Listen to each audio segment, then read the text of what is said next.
อะไรนะพี่มาร์ค ตกลงมา รีบขึ้นรถฟ้าจะพาแล้วเร็ว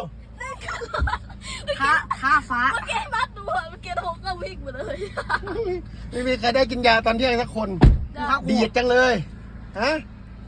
ดีดจังเลย ท้าฝนตกมา ท้าสิเดี๋ยวฟ้าจะผ่าแล้วรีบไปรีบมาไม่ใช่เหรอ อันตรายไหมไอ้ดิน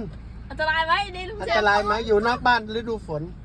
อันตรายนะ เดี๋ยวเจอพายุฤดูร้อนฟ้าผ่านะ ปิดมันกระจก